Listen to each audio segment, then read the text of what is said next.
अस्सलाम वालेकुम दोस्तों, उम्मीद करती हूँ आप सब खैरियत से होंगे।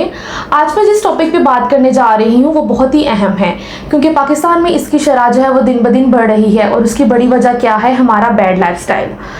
हमने अपनी डाइट में जो है जंक फूड का इस्तेमाल बहुत ज़्यादा कर दिया है, जैसे कि पिज़्ज़ा, बर्गर, और जो फ्रेश वेजिटेबल्स और जो घर का साफ़ खाना है वो बहुत ही कम ले रहे हैं। और इसके अलावा जो है आउटडोर एक्टिविटीज़ का जो रुझान है वो बहुत ही ज़्यादा कम है, जिसकी वजह से पाकिस्तान में जो यंग बच्चियों में PCOS का जो शरह है वो दिन ब दिन बढ़ रही है। वेस्टर्न कंट्रीज़ में इसकी शरह जो है वो 10% है, जबकि एशियन कंट्रीज़ में जो है ये 10 से 25% तक जो है पाया जा रहा है। और अब जो है ओबेसिटी के बढ़ने के साथ साथ जो है इसकी शरह और ज़्यादा बढ़ रही है। आज की अपनी वीडियो में मैं बात करूंगी कि व्हाट इज PCOS क्या है, इसमें अलामतें क्या आती हैं, इसको हम किस तरह से जो है वो कंट्रोल कर सकते हैं, इसकी मैनेजमेंट क्या है और हम इसे डायग्नोज किस तरह से यानी इसकी तशखीस किस तरह से करते हैं। तो सबसे पहले बात करते हैं PCOS पे। PCOS की बड़ी वजह क्या है? PCOS जेनेटिक कॉज की वजह से भी हो सकता है, लेकिन बहुत मेडिकल साइंस में अभी तक इसकी कोई डेफिनेटिव कॉज तो नहीं है। लेकिन दूसरी तरफ जो है हमारा जो बैड लाइफस्टाइल है, जो डाइटरी मेजर्स जो हैं वो भी एक बहुत बड़ा रोल प्ले करती हैं इसकी कॉज में। PCOS में होता क्या है? इसमें हम अंडेदानी में जो है पानी की थैलियाँ बन जाती हैं, और इसमें जो अलामतें आती हैं सबसे पहले तो वज़न का बढ़ना है। हमारे पास बहुत से पेशेंट्स आते हैं कि PCOS की वजह से वज़न बढ़ा है। मैं आपको बताती चलूँ कि PCOS में कभी भी वज़न नहीं बढ़ता, आपके वज़न बढ़ने की वजह से जो है वो PCOS की अलामतें आपके अंदर आती हैं।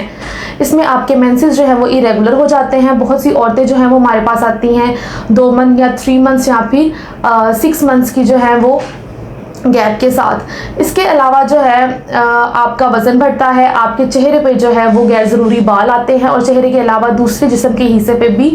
उसकी बड़ी वजह ये है कि उसमें जो टेस्टोस्टेरोन का लेवल है वो बढ़ रहा होता है। इसके अलावा जो है आपके चेहरे पे एक्नी आती है, दाने हो जाते हैं, और बहुत सी औरतें जो हैं वो जो महंगे प्रोसीजर्स जैसे कि लेज़र और एस्थेटिक्स की तरफ जाती हैं, लेकिन उन सब का फ़ायदा नहीं होता, क्योंकि उसकी जब तक कॉज आपके सामने आप उसको ट्रीट नहीं करोगे तो इसके साइन और सिम्टम से भी जो है वो आप जो है उससे छुटकारा नहीं पा सकते। अब हम बात करते हैं कि इसको डायग्नोस किस तरह से करते हैं। आमतौर पर इसका क्लिनिकल डायग्नोसिस होता है। इसमें हमें 3 चीज़ें देखनी होती हैं। अगर किसी औरत में भी 3 में से 2 चीज़ें मौजूद हैं तो हम उन्हें PCOS लेबल करते हैं। उसमें से पहली चीज़ इरेगुलर मेंसेस का होना, दूसरा जो है चेहरे पे एक्नी या बालों का आना, और तीसरा जो है अल्ट्रासाउंड पे जो है अंडेदानी में जो है वो पानी की थैलियाँ मिलना। अगर किसी औरत में 3 में से 2 सिम्टम्स भी हैं तो हम उन्हें PCOS लेबल करते हैं। याद रखा जाए कि ये सिर्फ ना आपकी माहवारी को अफेक्ट करते हैं, बल्कि ये जिस्म में और बहुत से मसाइल भी कर सकती है। इसमें बड़ी वजह जो है वो इंसुलिन रेजिस्टेंस है, क्योंकि इसमें जो है आपकी बॉडी के डिफरेंट हार्मोन्स जो है वो भी जो है अप एंड डाउन हो जाते हैं, और इंसुलिन रेजिस्टेंस की वजह से जो है बहुत सी औरतें जो हैं वो शुगर का शिकार हो जाती हैं, और शुगर के बाद जो है उन्हें वो दिल के मसाइल भी बन सकते हैं। तो PCOS एक ऐसी बीमारी है कि जिसपे गौर व फिक्र करना बहुत ज़्यादा ज़रूरी है।